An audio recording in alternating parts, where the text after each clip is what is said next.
very happy to welcome you to this festival whose foundations were laid last year. That was, as you will remember, the first occasion when students from many universities and from every corner of India were invited to participate in activities covering many aspects of their cultural needs. Today, I see almost twice the number of students participating in the festival. Last year, there were 700 students from 26 universities, but today the number is double and there are 1300 contestants. I do not know why a few universities have failed to participate, but I hope that when next year the festival is held, no university will be missing. When I spoke to you last year, I stressed the need of looking at the problem of students with sympathy. I had pointed out that even if occasionally there are manifestations of unrest among students, we should not adopt a negative attitude but offer positive and constructive suggestions for diverting the energies of youth into creative channels. This was the spirit in which the youth festival was organized, and in speaking to the youth I had said, there has been much criticism in recent times of our present day youth. You will all agree that there have been instances of indiscipline and lack of ideals which are a cause for regret and shame. Steps must be taken to check these evils, but this cannot be done by mere commands or exhortations. We must find out the causes of such unrest and take steps to remove them.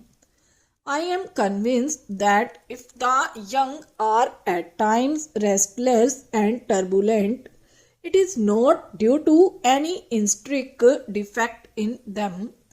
Their restlessness is largely due to the fact that they do not have enough channels for the expression of their youthful urges. The problem of discipline must be looked at from the point of view of proper utilization of the abundant energy of youth. If youthful urges and energy are canalized and fields are found which will utilize all their enthusiasm and devotion, there will be little occasion to impose restrictions from above. Discipline must be achieved by giving proper direction to the energy of the youth and not by suppression. I expressed their views last year and would do so again today. I am convinced that if we are to find a satisfactory solution of the problems, creative openings on an increasing scale must be offered to them, and we must treat their problems with sympathy and imagination. While I hold to these convictions as strongly as before, I feel that I would be failing in my duty if I do not draw your attention to another aspect of the situation. I must say with great regret that I have been shocked by certain manifestations of student activity during the last few months. They have been such that I have felt that my views on the problems should be expressed with even greater clarity and firmness. I confess with deep regret that the behavior of a section of the students has disappointed my hopes about them. What happened recently in Patna and Allahabad makes me ashamed. Demonstration of violence and lawlessness had been exhibited by a group of students, which I am sure you will all condemn. It is said that the incidents in Bihar were due to some general grievances of the people against the state government. Even if this is true, it does not offer any excuse for what the students did. I concede readily that people have a right to represent about their grievances, and if anything is wrong, it is the duty of the government to rectify it. Nothing can, however, justify the line of action adopted by some students in Patna. If there were the complaints of the general public, it was hardly proper for the students to make themselves their agents. If students had any special complaints, they should have placed these before their principal, and the principal, if he thought it necessary, could have referred them to the government. In no case had the students the right to take the law into their own hands and organize a campaign against the government.